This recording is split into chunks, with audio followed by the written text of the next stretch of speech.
पति शराब पीकर आते थे और घर में झगड़ा होता था और उसके बाद मारपीट भी करने लगते थे। यहाँ तक कि बच्चे अगर बीच में आए तो बच्चों को भी नहीं छोड़ते थे। दीपावली का दिन था, मेरे घर में 1 रुपया भी नहीं था और मतलब मेरा चूल्हा भी नहीं जला था उस दिन। पर हमारी पड़ोसन कहती है, अरे इनके यहाँ झगड़ा होता है तो इनका खर्चा बच गया। जब मैं काम करने के लिए निकली तो लोग कहते पति की कमाई से इसका पेट नहीं चलता।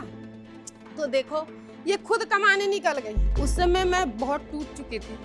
मतलब ये था कि जीने का कोई हौसला नहीं था मेरे अंदर। नमस्ते, मेरा नाम शीला देवी है। मैं परेव गांव की रहने वाली हूँ। मैं बिहार के छोटे से गांव से यहाँ आई हूँ और मेरा बचपन एक शहर के ही एक झुग्गी जो झोपड़ी आप लोग समझ सकते हैं वहाँ बीता। मेरे पापा के एक चाय की दुकान थी और हमारा जो दुकान था वो बगल में हमारा एक ऑफिस था। वहाँ से ऑफिस के बहुत सारे लोग वहाँ पे आते थे शाम को चाय पीने के लिए और वो लोग आपस में बात करते थे। तो जब वो बात करते थे तो हम लोग काम करते करते ये सुनते थे कि मतलब वो किस तरह की बातें कर रहे हैं, क्या है ऑफिस का, क्या काम होता है, कैसे करते हैं, क्या उलझने आती है। तो हमें भी लगता था कि शायद हम लोग भी अगर पढ़ लिख लें, शायद हमारा जिंदगी में भी कुछ बदलाव आए। पर हमारी मम्मी का सोच था कि हमें अपनी बेटियों को सिर्फ इतना ही पढ़ाना है ताकि वो सिर्फ लिखना पढ़ना जान जाए, ताकि जब शादी हो ये ससुराल जाए तो वहां से ये वापस ना आए मेरे घर। पापा कहते थे कि बेटी पढ़ो, अच्छे से पढ़ो, और मम्मी अलग से क्लास देती थी कि नहीं पढ़ना उतना ही है कि ससुराल जाओ, वहां कुछ भी दिक्कत हो चिट्ठी लिखो, फिर पापा जाएंगे उसके बाद सोचेंगे कि वहां क्या करना है। तो ऐसे ही करके हमारा जीवन बीत रहा था। लगभग 13 साल की उम्र थी हमारी, मेरी शादी हो गई। हमें ये भी नहीं पता था कि शादी का मतलब क्या होता है, ससुराल क्या होता है। हमारे हस्बैंड कुछ काम नहीं करते थे, तो काम नहीं करने के वजह से जो था मतलब परिवार में सास लोग हैं या हमारे ससुर जी लोग ताना मारा करते थे कि मतलब इनका खर्चा कौन चलाएगा। मतलब बहुत तरह का दिक्कत होता था। गांव में सारा काम करना होता था क्योंकि वहां पे धान आता है, चावल मार्केट से नहीं आता। तो धान आता था तो उसको फिर उबालना, सुखाना, कूटना, सारा काम घर में करना होता। ये नहीं था कि सिर्फ खाना ही बनाना, उसके बाद खाना बनाना पड़ता था। लेकिन कभी कभी ऐसा होता था कि जब हमारा नंबर आता था खाने का तो खाना खत्म हो जाता था। 1 साल के बाद हमारा एक लड़का हुआ। तो लड़का हुआ तो मतलब अक्सर ससुराल वाले क्या करते थे कि मायके भेज देते थे और यहाँ पर मम्मी कहती थी कि जो इस बेटी की शादी हो गई है उसके लिए वो ससुराल ही सही है।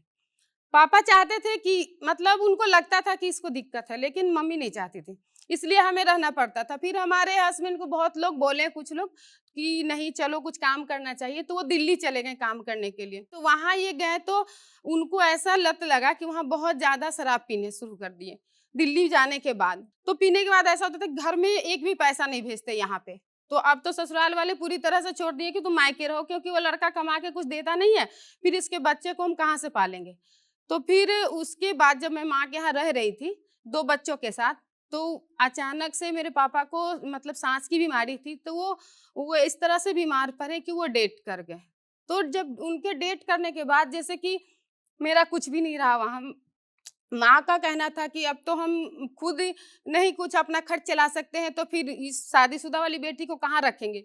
लाचार होकर मैं अचानक से दिल्ली में पता जो मेरे पति कभी कभी चिट्ठी लिखते थे, तो उस पते पे मैं वापस चली गई दिल्ली कि अब जो भी होगा वहीं करेंगे। वहां पता चलता था कि दिल्ली में चलो महिलाओं को भी काम मिलता है, तो चलो काम करके ही खा लेंगे, ससुराल वाले रख नहीं रहे हैं, माँ के यहाँ रह नहीं सकते। तो तीसरा स्टेशन हमारा वहीं था कि दिल्ली चलते हैं। तो दिल्ली गए कुछ दिन, वहां पे भी तो उनका था आदत कि वो शराब पीना, मतलब काम नहीं करना, तो बहुत तरह से दिक्कत हो रही थी। तो हम काम करना शुरू कर दिए, पर हमारी बच्ची जो बहुत छोटी थी तो हम कहीं जाके काम नहीं कर सकते थे। वहां पे मतलब कुछ ऐसा चीज होता है जो टीवी में होता था एक तार के तरह, तो वो हमें बनाने के लिए घर में दे देती थी। लेकिन 2-3 साल तक इसी तरह से कट रहा था जीवन। फिर मेरी बच्ची का अचानक जन्माष्टमी का दिन था, तो मंदिर जो उस दिन बहुत सजाया जा रहा था, 2-3 बच्चों के साथ नीचे देखने चली गई और हमें पता नहीं चला। और जब वो लौट रही थी तो उसका एक्सीडेंट हो गया। जब हमें पता चला कि आप नीचे बच्ची का एक्सीडेंट हो गया, तो हम लोग गए दौड़कर, तो देखे कि उसका हालत बहुत खराब था।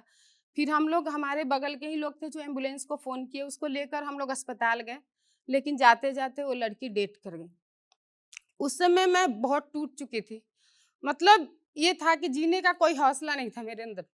फिर हम लोग वापस बिहार आ गए। फिर उसके बाद मेरा मन ही नहीं किया कि मतलब हम वहाँ जा पाएँ। उसके बाद फिर बिहार में आए। पति का तो मतलब वहाँ से काम छोड़ के हम लोग आ गए, लेकिन यहाँ पर आदत वो जो शराब पीने वाली थी ये नहीं छूटी। धीरे-धीरे बच्चा बढ़ रहा था, यहाँ पर आए तो फिर यहाँ हमारे गाँव में प्राथमिक विद्यालय है, वहाँ पे उसका नाम हम लिखवा दिए क्योंकि वहाँ गवर्नमेंट की तरफ से किताबें भी मिल रही थी, सब कुछ मिल रहा था और मैम लोग भी बहुत अच्छी थी जो वहाँ पढ़ाती थी। तो वहाँ जाते थे तो वही प्राथमिक स्कूल के जो बच्चे हैं, जो उसमें हमारा बच्चा भी जाता था, तो छोटे-छोटे बच्चों को ना हम मतलब सिखाया करते थे, गिनती, पहाड़ा, क, ख, ग, घ ऐसा करके, जो गाँव के बच्चे जाते थे। उसके बदले में हमें पैसा वगैरह नहीं मिलता था, लेकिन हम जाते थे क्योंकि हमें मैम लोग के साथ रहना अच्छा लगता था। और वहाँ बच्चों लोग को खाने के लिए चावल वगैरह भी उस समय दिया जाता था। वो मैम क्या करती थी कि हमें दे दिया करती थी। बोलती थी कि इसे आप घर ले जाइए और बच्चों को शाम को ये बना के खिलाइएगा। तो इस तरह से हम किसी भी तरह से चल रहे थे। जिंदा तो था इंसान, पर उससे तो अच्छा कहीं मुर्दे होते हैं। उस तरह से जीवन, हर दिन का झगड़ा, जैसे-जैसे बच्चा बड़ा हो रहा था। घर में जब पति शराब पीकर आते थे और घर में झगड़ा होता था और कभी-कभी होता था कि बना हुआ खाना भी ना मैं खा पाती थी, ना हमारे बच्चे खा पाते थे और वो पीकर आते थे, बोलते थे सब्जी में नमक ऐसे नहीं, ऐसे होना चाहिए और उसके बाद मारपीट भी करने लगते थे। यहाँ तक कि बच्चे अगर बीच में आए तो बच्चों को भी नहीं छोड़ते थे। वो नशे की हालत में इतनी धूत होते थे। लेकिन अगर खुद पे हो तो इंसान सह ले, लेकिन जहाँ बात बच्चे की आती है, चाहे वो कोई भी माँ हो, किसी भी स्थिति में हो, वो वहाँ पे समझौता नहीं करना चाहती। गाँव में क्या हर जगह होता है कि जिनकी आर्थिक स्थिति खराब होती है, उनका कोई नहीं होता, तो उनसे हर लोग नाता तोड़ लेते हैं। मुझे आज भी वो दिन याद है, दीपावली का दिन था, मेरे घर में 1 रुपया भी नहीं था और मतलब मेरा चूल्हा भी नहीं जला था उस दिन। पर हमारी पड़ोसन कहती हैं, "अरे इनके यहाँ झगड़ा होता है तो इनका खर्चा बच गया।" वो इस बात को आज भी मैं महसूस करती हूँ कि जब मेरे घर में दिया नहीं जला था, हमारे पड़ोस के लोग कहते थे कि इनके घर में खर्चा बच गया। जब मैं काम करने के लिए निकली तो लोग कहते पति की कमाई से इसका पेट नहीं चलता, तो देखो ये खुद कमाने निकल गई हैं। तो फिर मैं सोची कि नहीं, अब कुछ करना पड़ेगा। तो फिर इसी बीच में समझिए कि एक वरदान के रूप में जीविका आई। पहले लगता था कि हम बहुत ज़्यादा दुखी हैं, अपने घर में रह रहे हैं, हमें बहुत कष्ट है, इससे अच्छा मर जाते हैं, ऐसा बहुत सारा दिमाग में आता था।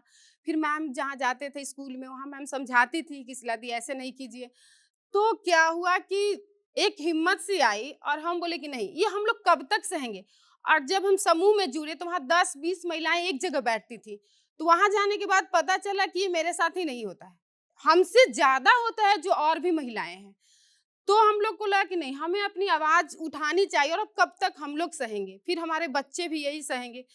तब हम लोग क्या किए कि जीविका में जुड़ के समूह बनाए, हमारा एक संगठन बना और हम लोग हर चीज़ के खिलाफ लड़ना शुरू कर दिए, चाहे वो जो भी हो, चाहे शराब हो, शराबबंदी पे भी हम लोग काम किए। बहुत सारे शराब बेचने वाले की भट्टियाँ तोड़ी, उन वो लोग तो हमें जान से मारने तक की धमकी दे रहे थे। फिर भी हम बोले, अरे ऐसे कौन-सा हम लोग जिंदा हैं। मैं हर महिलाओं के लिए काम करती थी, जिनके भी पति इस तरह से करते थे, मैं हर घर जाती थी, चाहे उसके लिए मुझे गाली ही क्यों नहीं सुनना पड़े। अगर किसी की पत्नी को जबरदस्ती काम पे कहीं लगा दिए, तो उसके पति मेरे घर पे आकर गाली देते थे कि आप मेरी पत्नी को बहका रही हो। हम लोग कहाँ पे कमज़ोर पड़ रहे थे कि हमारे पास पैसा नहीं है।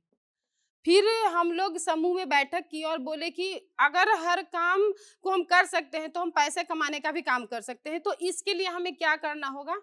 हमें काम करना होगा, जहाँ से हमें पैसे आना शुरू हो जाए। डिस्ट्रिक्ट से जो थे, हमारे द्रवेश सर हैं, वो जाते थे जीविका से, तो हम लोग उनको बताते थे कि सर हमें काम करना है। अब हम लोग बहुत कुछ सह लिए, अब नहीं सहेंगे और हम काम करना चाहते हैं। तो सर बोले कि ठीक है दीदी, आप लोग जैसा चाहेंगी वैसा होगा। आप किसी भी काम को कीजिए, पर उस काम को कीजिए जो आपको अच्छे से आता हो। तो हम लोग बोले कि सर गाँव में तो अभी तक हम लोग घर में बस खाना बनाते हैं, सत्तू बनाते हैं, मसाला बनाते हैं। तो सर बोले कि तो ठीक है, तो बस इसी को बना लीजिए बिज़नेस। सबसे पहले हम लोग बनाए सत्तू, जो जाता का बना हुआ है, जो मार्केट में है ही नहीं और इसको कोई कर भी नहीं सकता है। और महिलाएँ थी गाँव में बैठी रहती थी, उनको कोई दिक्कत नहीं था कि हम जाता से सत्तू पीस सकते हैं। तो हम लोग शुरू में 15 महिलाओं का एक समूह बनाए और उस पे हम लोग काम करना शुरू कर दिए। हर दीदी के घर में जाता था, उसको एक बिज़नेस का रूप दिए, जो कि हम लोग एक रूम में सिर्फ़ बोले कि यहाँ पे हमारी कंपनी होगी, इसमें हम दूसरा कोई काम नहीं करेंगे। काम शुरू किए तो सबसे पहले अपने गाँव में ही बेचना उसको शुरू किए। थोड़ा पैसा आना शुरू हुआ। फिर हम लोग क्या किए कि धीरे धीरे उसको, अब जैसे ही थोड़ा पैसा आता है तो ऐसा लगता है कि नहीं थोड़ा और हम कर सकते हैं, और ऐसे कर कर के बढ़ते गए। सबसे पहले तो हम अपने कस्टमर जो हमारे ग्राहक है जो इस सत्तू का इस्तेमाल करते हैं उनको हम धन्यवाद करेंगे, क्योंकि उनके फोन से हमारा मनोबल बहुत 4 गुना बढ़ जाता है। धीरे धीरे हम लोग आगे बढ़ रहे हैं। अभी हमारे यहाँ मंथली 40 से 50 हज़ार रुपए तक का ये सेल हो जाता है। और आज हमारा मतलब कि घर, हमारे साथ साथ हमारे जो भी दीदियाँ हैं वो मतलब सुखी है और काम कर रही हैं। और उनके साथ बहुत सारी, एक तो दीदी ऐसी थी जिनके पति का एक्सीडेंट हुआ, जिनके पति हमारे घर आकर गाली देते थे, और वो पत्नी जब वो काम कर रही थी तो अपने पति का एक्सीडेंट का पूरा इलाज का खर्च उठाई, प्लस उसके 3 बच्चे थे वो घर भी चलाई। आज उनकी बेटी अभी इनका नेवी का जो एग्जाम दी थी उसमें उस बच्ची का रिजल्ट आया है। वो पूरे परिवार खुश है। और वो पति जो मुझे घर पे आके गाली देता था वो कहता है आके कि दीदी आप ये मिठाई लो, आज मेरे घर में जो भी है वो आपकी वजह से है। फिर वो पुराना दिन याद आता है कि यही लोग थे जो हमें ताना मारते थे और मतलब बहुत तरह की बातें करते थे, मतलब बता नहीं सकते हैं कि वो क्या-क्या बोलते थे। वो सब चीज़ों को हम लोग पीछे रखते हुए आगे बढ़े, और आज जो भी इज़्ज़त मिल रहा है वो हमें वो समाज ही दे रहा है। बस हमें अपने आप को साबित करने की देर होती है कि हम अपने आप को अगर साबित कर लें तो फिर ये समाज, ये घर, ये परिवार सब लोग, आज हमारे पति शराब नहीं पीते हैं, हमारे घर में चैन है। और अभी हमारा बेटा उसी गाँव के सरकारी स्कूल से पढ़ के अभी स्कॉलरशिप लिया है जो कि एमबीए के लिए था। पूरे बिहार से 3 बच्चे को सिलेक्ट करना था, उसमें एक पहला जो बच्चा था वो हमारा था। मैं जोश टॉक्स के टीम को तहे दिल से धन्यवाद करना चाहती हूँ, क्योंकि पहले जब मैं देखती थी कि यहाँ पे महिलाएं आती हैं और अपनी बात को करती हैं, तो हम कभी सोचे नहीं थे कि मुझे भी यहाँ आने का मौका मिलेगा। और ये मौका देकर आप जोश टॉक्स की पूरी टीम हमें बहुत ज़्यादा एक सीढ़ी ऊपर जाने का हिम्मत प्रदान करती हैं, और मैं एक स्टेप और ऊपर जाऊंगी। और आपको तहे दिल से आप लोगों को धन्यवाद करूंगी कि आपने हमें यहाँ आने का मौका दिया। इसने ढेर सारा इंस्पायरिंग स्टोरी एक से एक बढ़ के बिहारी के एकरा पर देखेला मिलतो, जेकर नाम है जोश टॉक्स बिहार। तो जोश टॉक बिहार के भाई बढ़िया से सब्सक्राइब कर ले हूँ, घंटा उंटा दबा दे हूँ कि नोटिफिकेशन आते रहे। अरे जब मन होले उदास तक खोल लेल की जोश टॉक बिहार, ओकर बाद देखल के मन के तरोताजा कैल के एकदम मोटिवेशन लेल के काम शुरू कैल के सफलता कैसे न मिलते, एकदम मिलते झंडा गाड़ देबू।